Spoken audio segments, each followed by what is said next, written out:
This is Your Morning Basket, where we help you bring truth, goodness, and beauty to your homeschool day.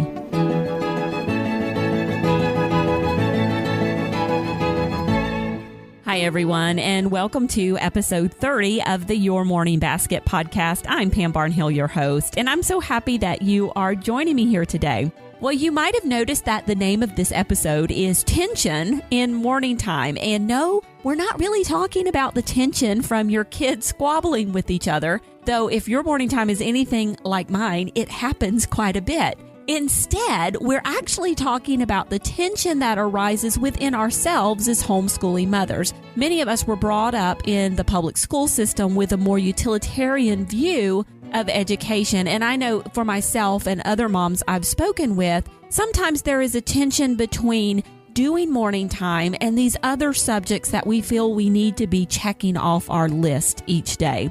And so our guest today is Jennifer Dow, and she is from the Expanding Wisdom blog, and she writes a lot about classical education. And I thought she was a great person to speak to us about the learning that we do in morning time versus, or even in addition to, or how it's different from the learning we do at other times of day, to maybe help relieve some of this tension that we might be feeling within ourselves about this different kind of learning, or at least to discuss it a little bit and see maybe why it's there. So I think you're going to really enjoy this conversation, and we'll get on with it right after this word from our sponsor.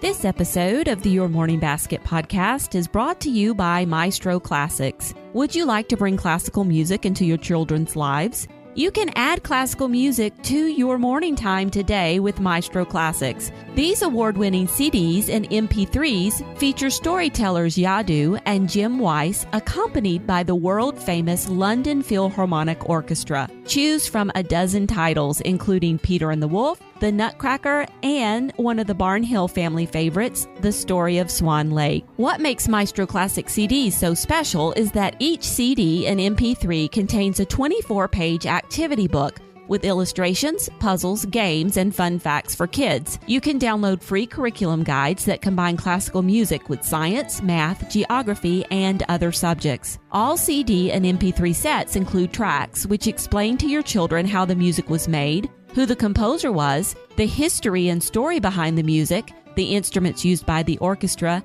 and most importantly, how to open your ears and really listen. Listening is a learned art, and Maestro Classics guarantees that these recordings will explain and develop listening skills in your children. Visit maestroclassics.com for free shipping on all CDs and MP3s. They start at just $9.98. As a Your Morning Basket listener, you can receive 17% off your order by using coupon code PAM at checkout.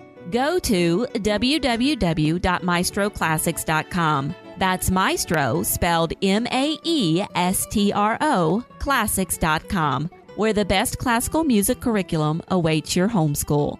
And now, on with the podcast.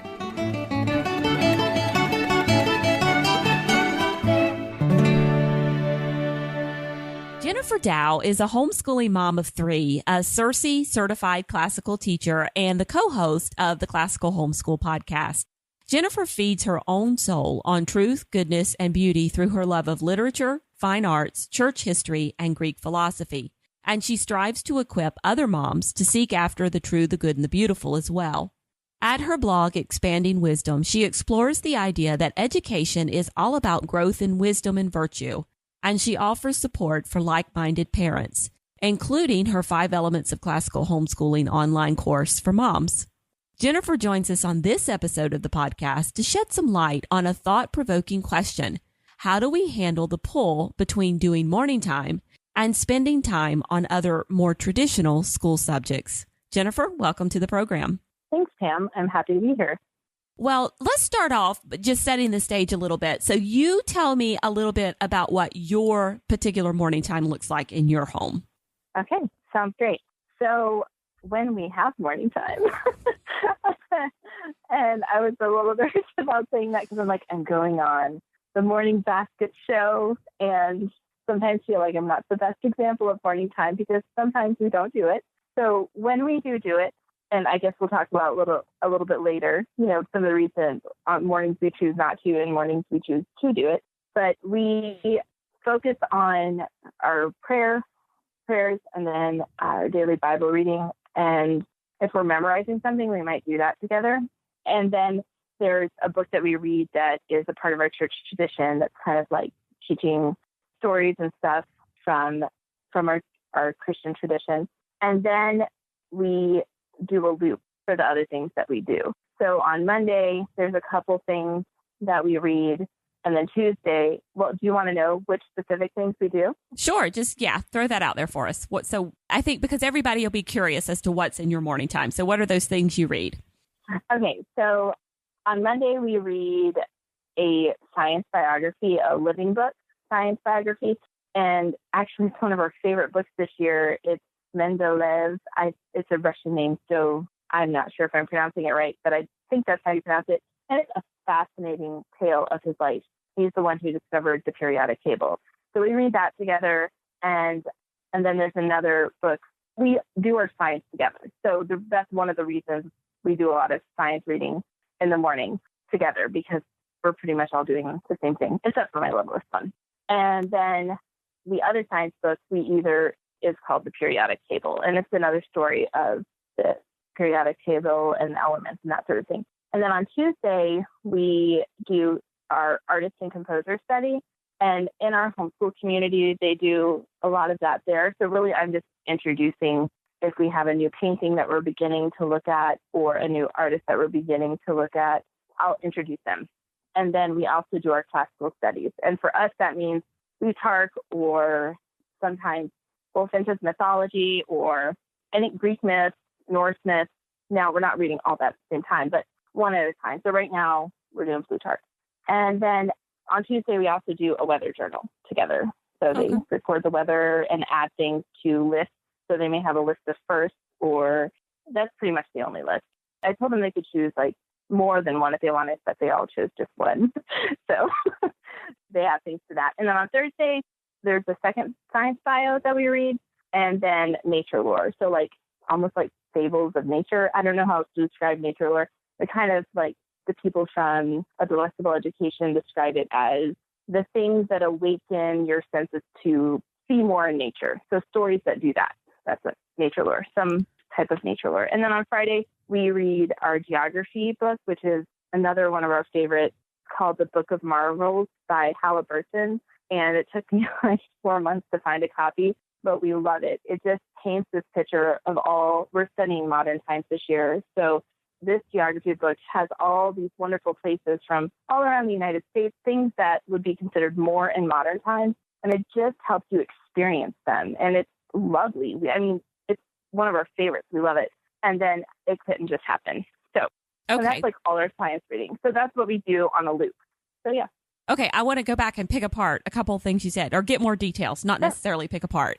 So the list of firsts you were talking about, that's actually a Charlotte Mason practice, where you tell us a little bit more about what a list of firsts is that you were referring to.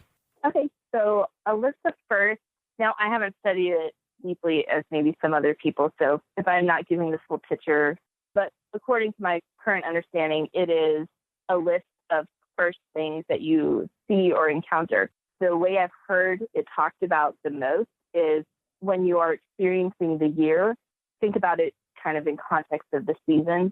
When you're experiencing the year within the seasons, what is the first day of the year that you see a flower bloom, or the first frost of the year, or the first night that you go to bed when it's still light out? Any first that's specifically related to seasons and what is happening in our created world. Okay, so this is kind of a nature journal, and I think I'm going to refer people to The Living Page, Keeping Notebooks with Charlotte Mason by Lori Bestvater, because I'm pretty sure she covers the list of first in that particular book. And you could probably utilize Google for that as well. So, and then you said nature lore. Do you have a specific book that you're reading for nature lore on Thursdays, or? Yeah, right now we are reading School of Woods. Okay, School of Woods. Okay, great. So that gives us a lot of great resources to put in the show notes for, everybody who is really interested in the books that you were talking about specifically. They can go look them up. So we'll put those in the show notes for them. Okay, so now I want to dig down into this. Why don't you do morning time all the time thing?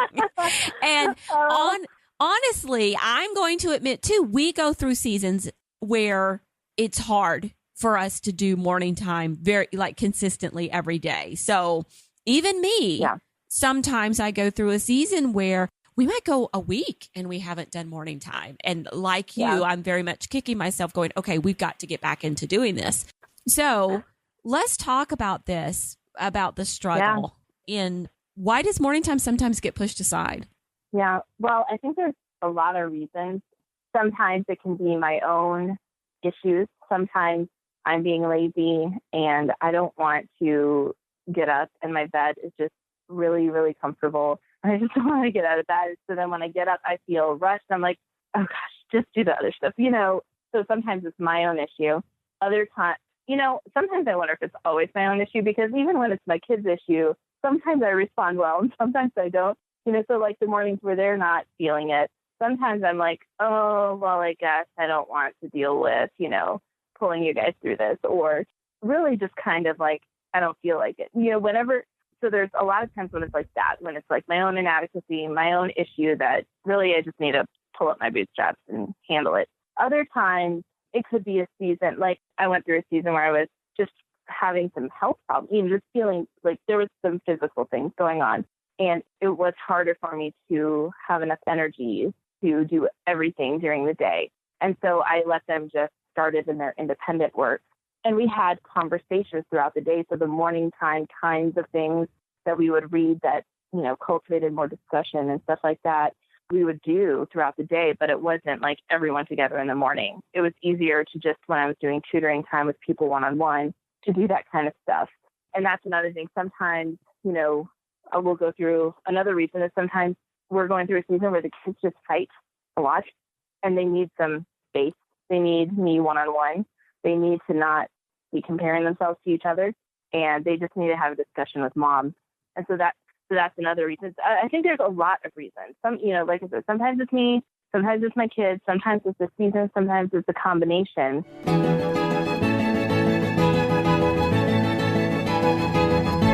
Okay, so a couple of things to point out. First of all, you have a community that you participate in once a week. And so, and we do too. And so I wonder if, obviously not every day, but our kids are getting this big community day where they're spending kind of the entire day. And one of the things we focus on in our community is the subjects we put in our community are subjects that are best done in community. I was thinking the same thing when I was thinking about our discussion coming up is the kinds of things that I do choose are my main filter is what can be done communally. What do we want to do together? And I'm like, we have Wednesdays that we do that all day. So I wondered when I was thinking about it, if I don't feel as much pressure to do morning time because we have that Wednesday. And I was thinking maybe that is part of it too. But I hadn't had that thought till I was contemplating the questions that you had given me. So I think so too. We know we've got that built-in community day. But let's get back to this tension that I hear you talking about. And I struggle with this too. And I haven't been able to quite put my finger on what it is. We know morning time is a lovely and wonderful thing. Generally, obviously if we've got kids who are fighting or whatever, we know it's generally a wonderful and lovely thing. And we know that it's where the truth, goodness, and beauty is in our homeschool. So when we wake up late or we're tired or we're just a little frazzled and we put both things up for a choice, morning time versus traditional subjects, why do you think it is that many times we and homeschool moms in general choose the traditional subjects over the morning time, despite the fact that they know that the truth, goodness, and beauty is in the morning time? Yeah. Well, I have two thoughts. One is I don't view the other things they do throughout the day as not having truth, goodness, and beauty. I view all of it as having that. So, but I do hear what you're saying about like the things that are going to be independent work where we're not like discussing and the communal thing. And for me, the main reason is because they can go and do it without the community. Like they can just go start working on their math or whatever are the things that are scheduled for them to do after morning time. They're not dependent on me to show up and be on point, or they're not dependent on their sister or their brother to stop dealing with whatever they're dealing with so they can be on point. There's not that extra element of struggle, so that is the primary reason when I'm like, okay, I just, everyone go ahead, but we're not going to deal with that today. We're not going to deal with trying to get everyone on the same page, because when I wake up frazzled, that spills over into the atmosphere and they are more frazzled. And I know it's going to be harder when I am exuding that kind of charisma, or no, it wouldn't be charisma. You know what I'm saying? Attitude. Yeah. Yeah. Okay, so let's talk about me for a minute. Enough about you, Jennifer. Because my youngest is 7. And so he's he's 7. I'm trying to remember. So he's still doing phonics, still trying to learn how to read. He's just your average 7-year-old. He's still, mommy's got to sit beside him to help push him through the math lesson. I can't give it to him and say, go off and do this by yourself. He's still very much what Susan Weisbauer would call at elbow. And then, I've got a 9-year-old struggling reader. So there is no way that when I choose to do independent seat work over morning time, there's no way that it's because it takes less work on my part, So why do you think somebody like me struggles with, making that? Why do I choose to go towards those academic subjects as opposed to the morning time? Yeah. But even though I loved what you said about the fact that you don't think the academic subjects are absent of truth, goodness, and beauty. And I do want to unpack that in a few minutes. But just in general, why do you think somebody like, who's got to be there anyway? Why do I feel more of a pull towards those academic things as opposed to the morning time things? My initial inclination is that it's a lot to do with the culture that we are in. We're in the postmodern time period, I guess you could say, and things are very utilitarian. And so the atmosphere that our culture just kind of sends out is, tell me the purpose of that. How is it useful? And so the language we use to name things useful aligns more with knowing how to add and knowing how to read, as opposed to what the ancients would call useful. And they may or may not have used that term, but knowing what is good and having a sense for that and aligning yourself with that I'm more I like the classical tradition. That's my thing. And, it's a lot of it is what the tradition that's been handed down. And so one of the things I study, and people who are into the classical tradition study, is how did the ancients actually think about education and how is that different than my own? And I think that is a big part of it, is that when we think about education in modern terms, what is useful is very different than what was useful in long ago. And for a long time, like this wasn't just like for 200 years people thought this. This was like for over 1,000 years, up until really the Enlightenment, that people had a very different idea about what was useful. Okay. And so the things that those people for thousands of years thought were useful are generally the things that are typically more in a morning time setting in a lot of homeschools. Yeah, the stories, coming to terms with matters of conscience, what is right, what is good, and aligning yourself as a human. Like if you learn that something is good, then trying to live that out. That was infinitely, knowing the numbers and they just were like, yes, of course we're going to get that along the way, but our focus is on this other thing. So they gave themselves the leisure time to press into those other things and trusted that the other stuff would come. They didn't forsake it. They just knew it was part of it. They didn't feel a need to micromanage it. Oh, yeah. Okay. So that's really interesting. And they also didn't view education as something that was completed in the first 18 years of life and then abandoned. No. So when you think about Plato talking about an educated man, he was talking about somebody who was learning well into their 30s and 40s. And honestly, given the lifespan at that time, that was pretty much their whole life. Yeah. In fact, Aristotle would say somebody shouldn't even begin studying philosophy till he was 35 or 40. Right. So there were some things that just traditionally you didn't even begin studying until you're older. So a lot of times we think about the things that we put in morning time as being kind of dessert. Is there a justification for serving this dessert first? Well, it's good and yummy. So, yeah. I'm just Okay, but as a mom, I typically say we're not going to eat dessert first. We're going to eat our vegetables first. Oh, see, I think it goes back to what I said before, is I see it all as dessert. I see it all as having truth, goodness, and beauty.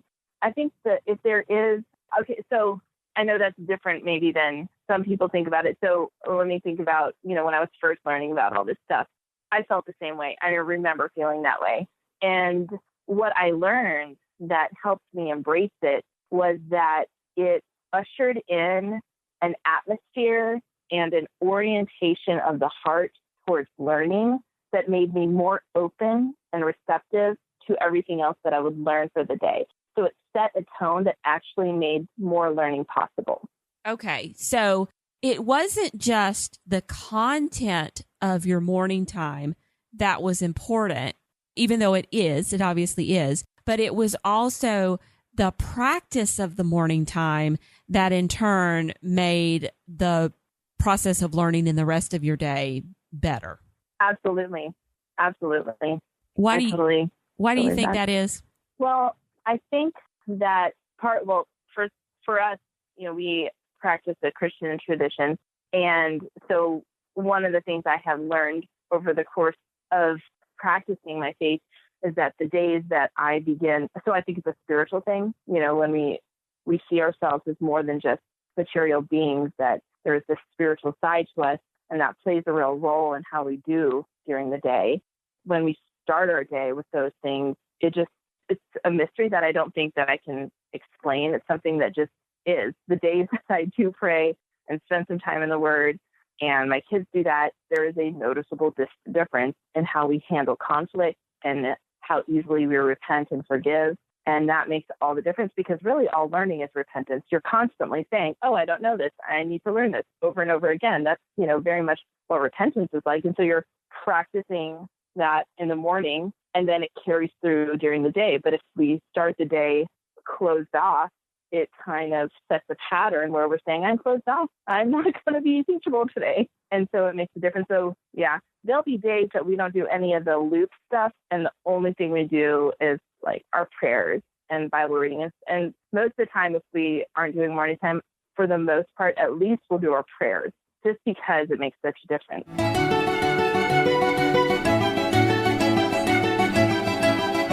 Well, this brings to mind, Karen Glass talks about in her book, Consider This, that in order to be educated, you have to be humble. So just with you talking about this, I wonder if kind of humbling ourselves before God in prayer and petition in morning time is what, it allows us to humble ourselves to be more receptive to learning later in the day.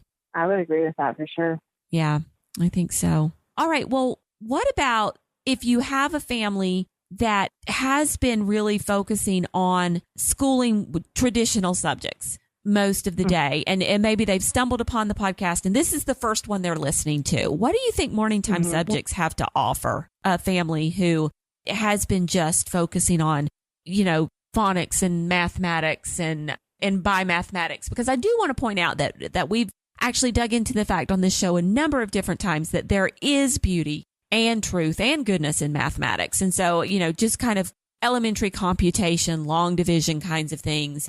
If for families who are really focusing on those kinds of things, reading maybe historical fiction, doing science in a textbook, and they're kind of intrigued by this idea, what do you think that the morning time subjects have to offer them? Well, for me, it's not so much the content of the kind of like what you just said. I think the primary thing that it has to offer immediately is it shows us how even in our school subject or schoolwork that we are tied to the community, because we learn what we think about reality by like what we live out. When we're spending our day doing the traditional subjects, usually it, looks like everyone has their thing that they're doing and they're doing it individually. And I don't think any of us would ever say that oh, everything's all disconnected. We innately see that as a family, we're connected. I think that's one of the reasons we homeschool. What's so cool about morning time is the practice of it also then communicates that. So it even lays a stronger foundation for that truth that we are connected to each other. And there's certain things that thrive that cause us to thrive when we do them in community more than they could have had we done them alone. So I think that's the first thing that morning time does, is it ties us to the community, to our family. And our first community is our family. It shows us how much we actually need each other because we have these discussions. We see everyone's insight. We see that it's not just what I think. It's also what you think. And wow, that's really great. That can help me grow too.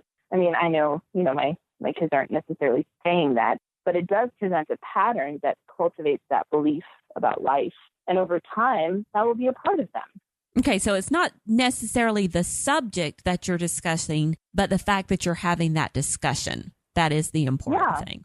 And then there are certain subjects, that are better suited for that, I think.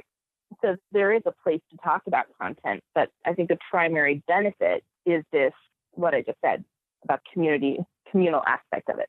Okay, so for somebody who might be questioning, might be mulling this over, contemplating, as you would say, this in their mind right now, let's give them an example. What would be a subject that would be better done in community? Because we've alluded to that a couple of times in this podcast. Definitely anything related to your Christian tradition that you're practicing. We come together on church at church to worship together in whatever way each of our families does that. That in its very core is communal. So I think that, if nothing else, is the first thing. And then anything that's story, like that, there may be a lot of questions. One of the books we use that kind of teaches the rudiments of our Christian faith, there's a section of reading and it's like a story, and then there's some questions and we talk about them. And man, every single one of them has so much to say and so many questions and so many thoughts. And sometimes I have to cut it off. And I'm like, all right, now we actually have to go do math. But it's those kinds of things that their curiosity is sparked. So other things that would fall into that would be stories, especially fantasy and fairy tales that enchant everyone. So by fantasy, I mean like Narnia or Lord of the Rings. If they're really little, even Beatrix, some people will call Beatrix Potter kind of on the verge of fantasy. All those children's books that are just, you get caught up in the story.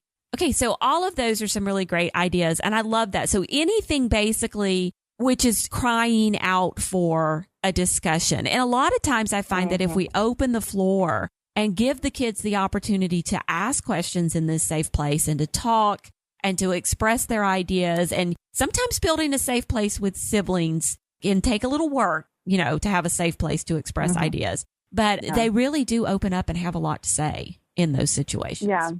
Yeah. And the first thing I think for that is I will openly confess to my kids, like not inappropriate stuff, like things they don't need to know about. But, I'm like, man, I'm the first one. Whenever I'm the first one to say, I've fallen short here, I'm so sorry, will you forgive me? It automatically puts them in a spot where they're more forgiving. So I think the mom definitely has such a powerful position of being able to lead that in what she does. It's beyond, I think, what we can actually put language to. At least I can't. It's very powerful, though. So definitely very much modeling the kinds of behaviors that you want them to exhibit as you're carrying out this discussion and having this communal learning. Absolutely. Okay, so can there ever be such a thing as too much morning time? Well, what do you mean by that? Just take too long, or? Yeah. And so let me kind of pull into the next question, which is, if you have a student who's struggling academically, do you think it's hard to justify the time spent on morning time, even in the case of a child who needs like intensive and often time consuming help in another area, say like learning to read, or, a lot of times us homeschool moms worry about being, a couple years behind in math or something of that nature? Well, I think that's a hard question to answer without knowing, if there's a certain person asking that, because my first question would be, if I was talking to an individual, well, how much time are you spending in these other things that makes you feel like you don't have time for this?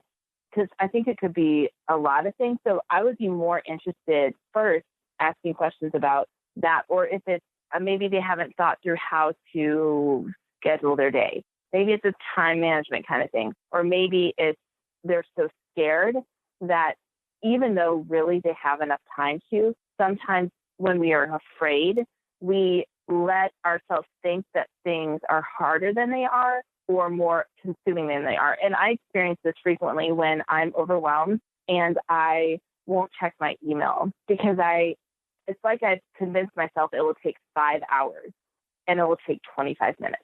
But I won't. I keep procrastinating because I'm convinced it's going to take 5 hours and I just don't have time for that. But if I just do it, it's like, oh, that wasn't so bad. I think we do that a lot when we get emotional about things. And when our kids are struggling, man, do we get emotional. I mean, we're homeschool moms. We're responsible for their education. We are really worried about that. So I think really identifying why we feel that way is the first most important thing. Because I think we've already talked about the benefit of it, which extends to also somebody who is struggling. I don't think any of us would say, well, because my kid is struggling in math, they shouldn't have these nurturing, discussion-rich times. None of us would say that. In fact, many of us homeschool because, modern public schools will say, well, your kid doesn't get art because they're struggling with reading. We don't like that. We think that's ridiculous. So I don't think any of us would believe it wouldn't be beneficial for them. I think it has to do with our emotional responses and maybe in this certain cases, time management skills. And I could be wrong, but that has been my experience with myself and also with my friends as we've worked together to try to implement these, practices.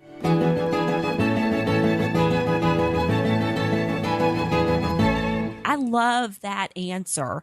I love that answer that you need to look at what emotions you have about the situation, because you're right, we so often do, and see if that's somehow clouding our perception of how much time we're spending on something like that. And, I think it's important to point out that if you have a child who's struggling with reading, I don't think there's any better way to convey the benefits of reading. And by benefits, I don't mean maybe I should change that word. There's no better way to convey the beauty of reading and build a desire for reading than to actually sit there and read copious amounts of literature, good stories, good information, like these fascinating science biographies that you're talking about, or these, the science lore, the nature lore that you love, the geography book that you really, really like and you think is really cool. And, I'm thinking about a 9 or 10-year-old boy who's struggling with reading, and, he gets to dive into that geography book through you and through that morning time each week. I don't think there's anything really better you can do for a kid than to build that love of reading. Absolutely. And every person who, talks about reading, they say that, the student should be given things to read in front of them that are challenging, but then they should be read things that are above their reading level, so that it is. And so on a very practical, the most practical level that we could talk about, it actually will help them read better by reading them things that are above their reading level. It is doing that work. You're not, so, I think there's a release of tension there. Like, yes, you're doing all these beautiful things. And as icing on the cake, this is actually part of their reading instruction as well. So. Yeah. And I think that's a really fascinating way to look at it, is that this is probably one of the best things you can do. And we do get stuck. I keep going back to, we do get stuck in that. I think some of the paradigms of public education, that every little child has to be sitting in their seat, working on their own worksheet, keeping their eyes on their own paper, or it's not real learning. I think it has to do with visually seeing the fruit versus not visually seeing the fruit. That is the struggle. And I think that's just a human struggle. Even it is hard. When we think about our sanctification journey, it may be years before I actually exhibit a fruit that the Lord is trying to cultivate in me. Years. But then one day I exhibit it, or I think a better example, my kids, I'm training them. I think they don't listen to me. And then one day they say something and I'm like, wow, my child just said that. And I just want to cry. But it was years. It was years. And I think we compartmentalize academics, and that somehow academics is supposed to show fruit immediately. And that's not necessarily true. It also is the kind of thing that takes years to produce fruit. But when we do a worksheet, I think we tell ourselves that this is fruit. We have accomplished this worksheet, but that may or may not be the case. So yeah, I see what you're saying now, and I completely agree with you. Yeah, I think you've hit the nail on the head right there. Is so much of the stuff in morning time doesn't produce an immediate result, something tangible that we can like 3-hole punch and stick in a binder and say, or, pull out and show grandma or whatever the case may be. But, so much of morning time is really, well, it goes back to what Cindy Rollins says, morning time's for the long haul. Yeah. You're going to see the fruit of a lot of what you do in morning time 10 or 15 years down the road, not immediately. Right. And I think that's one of the reasons why it's such a struggle to prioritize it above some of these other things where even though, and I think we fool ourselves into thinking that this, whatever our child has just produced is real fruit, but I don't think it is. I don't think it's real food. Yeah. So I think I love the way you said it is what is learning. And I think as homeschool moms who are teaching our children, that is a really important question to wrestle with. It may take a long time to feel like we're even coming close to an answer. I think that is super important. Each of us wrestling with what is learning, what is it really? And maybe many of us, it hasn't even dawned on us to ask that question. But I think it may change everything if we each wrestle with that question. Yeah, I agree. Well, Jennifer, as always, whenever I talk to you, I am absolutely fascinated by the conversation, and I'm left with so many things to think about when we're done. But just thank you so much for coming on here. What's a final message we can send to moms who might be struggling with this tension between morning time and other subjects? Is there like a final bit of advice that you might want to give to them? Yeah, I think that kind of two parts. First, that any practice, whether it be morning time or anything else, we are not meant to be slaves to. It is a practice to help us, do these things that we are wanting to cultivate, these things that we want to cultivate. The minute we feel enslaved to it, the minute it's going to become something it was never meant to become. And I think the other thing is that our world is full of tension. We have to become okay with living in a tension. It is always a tension between the real and the ideal. We cannot escape that on this side of eternity. It's not possible. And so there's a sense we just have to become comfortable with that. And sometimes we're in seasons where we need to give grace for the real. And sometimes we're in seasons where we need to say, okay, now is the time to take a step towards the ideal. And we're always having to judge which one that is. And sometimes we might judge well, and sometimes we might not judge well. But either way, we continue pressing in. And so that would be my encouragement, is to continue pressing in with these things in mind, that this is not something to be enslaved to, and we are living in a tension, and it is worth it to keep pressing in. Absolutely worth it. So it's worth it to put up with that tension, because the fruit in the long run, that's, very good. Well, thank you so much for being here with me today. I really appreciate it. Hey, Jennifer, tell everybody again where they can find you online. Okay, well, I blog at standingwisdom.com, and I also have a podcast with my friend Ashley Wolobin, the Classical Homeschool podcast, and that's on all the normal podcasting things. So that's where we are. Look for that in iTunes and Stitcher. There. Yeah. All right. Well, thank you very much. Thank you. And there you have it. Now, if you would like links to any of the books and resources that Jennifer and I spoke about today, you can find them on the show notes for this episode. And those are at pambarnhill.com/YMB30. If you head over there, we will set you up and connect you with exactly what you need. Also, on the show notes for this episode are some directions there, just in case you would like to leave a rating or review for the Your Morning Basket podcast in iTunes. The ratings and reviews you leave in iTunes really help us get the word out about the podcast to new listeners, and we very much appreciate you taking the time to do that. We'll be back in another couple of weeks with another great morning time interview, and until then, keep seeking truth, goodness, and beauty in your homeschool day.